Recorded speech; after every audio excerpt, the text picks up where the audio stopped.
All right, folks, in the lead up to Dune, I watched every Denis Villeneuve film. That's not true. That's a lie. All right, folks, in the lead up to Dune, I watched most Denis Villeneuve films. Rank them.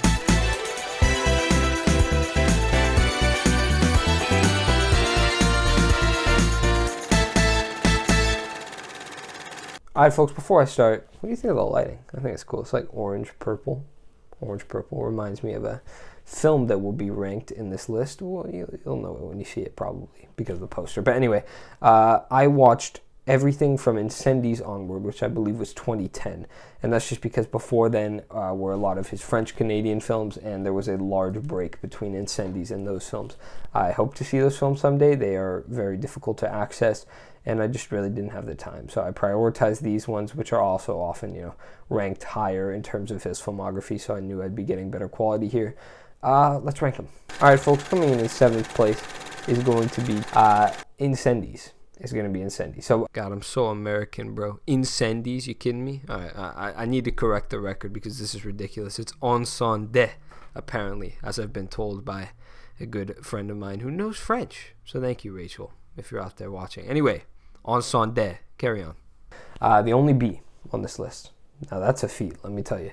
I think there are certainly parts of the film I really like. I enjoy some of the more harrowing looks at just what it means to be a refugee, a political prisoner in a Middle Eastern country. But the story is not entirely gripping for me. And I couldn't tell you why. Maybe the language barrier. I don't think so. But I just really didn't feel a strong connection to the story particularly. I'm not a huge fan of the characters exploring, their mother, their fathers, their grandfathers, their grandmothers past trope. But her story, it was fine. There were certainly parts that I wasn't fully captivated by. Maybe I'm just a sick man, but of course all the violent stuff, very, very traumatizing, tragic, horrible, and interesting, I won't lie. But still fine. Still great film. Still wonderful in this filmography. It's just every film above it is better. Folks, coming in at number 6 is going to be Enemy, with an A. I think just barely an A. Because this film is, I'm sure a lot of people love this kind of film, but it is very open-ended, very philosophical in terms of the filmmaking, and that's not always my cup of tea, but I do appreciate some of the directorial choices here, and I think it is just such a fascinating story at the end of the day that is fun to mull over, to think about. Very tense, very interesting watch, I'll say, because it leaves you sort of unsettled. Yeah, and it's just fascinating what he was able to do here. I respect him more than I like it, though. Folks, coming in at number 5, you were waiting. It's going to be Dune. It's going to be Dune because I love this world. I love every technical aspect about it is just magnifique. But it's slow. It's slow, and it's a part 1. It's not complete, and these hurt it. These things hurt it. I think every film above this one is just better. Not better. I prefer it more.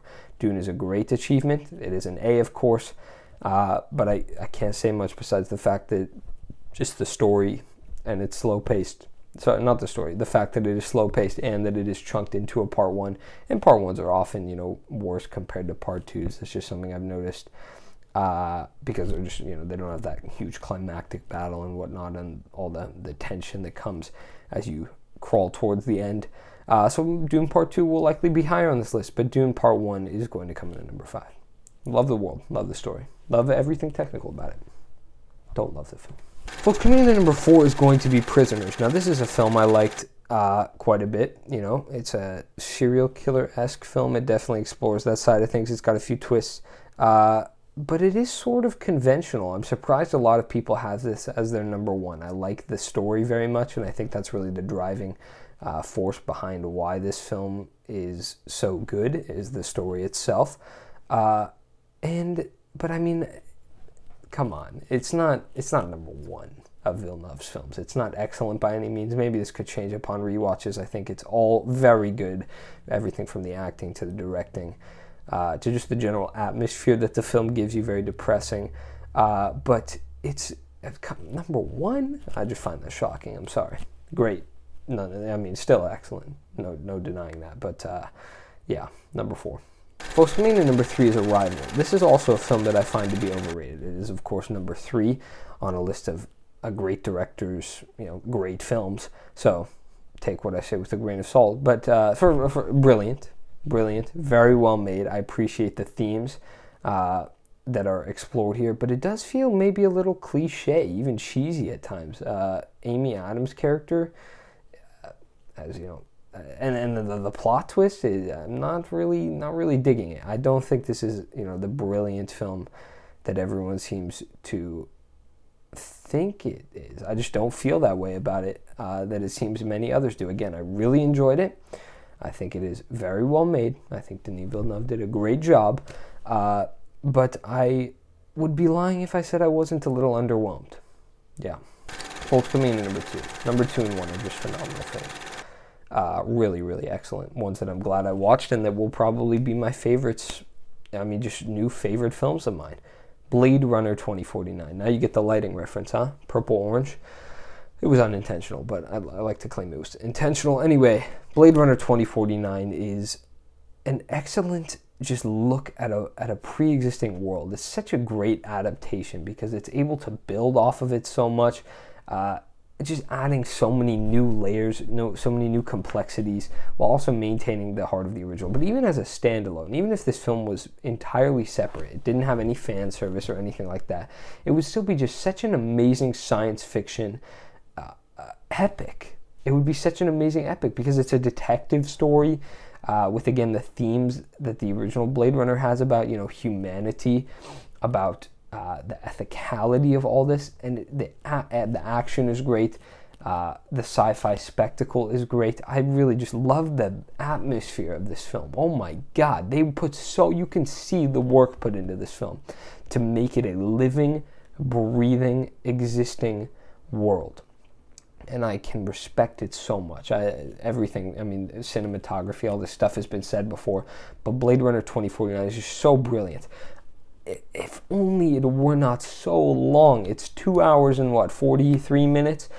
And that's long. That's not something I could just pop in and watch quickly. And that's my one gripe. It can definitely feel slow, but it's just so brilliant. But there is a film that I prefer more. Folks, coming in at number 1 is an amazing film that I could definitely see becoming an S tier in the future. I'm not going to go there yet, but Sicario. Sicario is just every scene is remarkable. First of all, premise out the gate is sort of something that's just appealing to me. The cartel. And just exploring that violence, that horrible nature of humanity.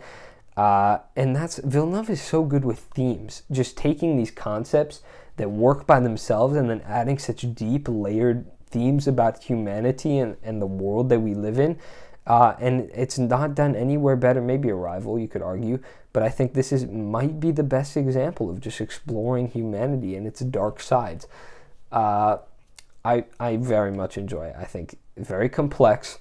I think the characters are amazing. I think every scene is amazing. Action is great. Tense. God damn, he knows how to make a tense scene. So many scenes in this film. And just as it goes on, that feeling of eeriness. Just, you want to get out of this corrupt environment. You don't want to be a part of this. You feel wrong. You feel like you want to take a shower. That's how depraved the things that happen in this film are. And my God, excellent directing. What a film. Again, it could be an S someday. I really very much enjoyed it, and I'm so glad I had the pleasure of watching it in the lead up to Dune. I had not seen a single Villeneuve film. You believe that? And now I have 6 of these are A's. Isn't that remarkable? And 2, and Sicario takes the cake. All right, folks, that's my Villeneuve ranking. If you have seen no Villeneuve films like me, you originally, I have no excuse, and you should not either now if you watched all the way through this video, because I hope I made a good enough case for each and every one of these films to be seen by you, folks. I've been EDPC Reviews. He has been Denis Villeneuve, and you have been amazing. I'll see you. Dune 2, October 2023 is next film. Will it be higher than Dune 1?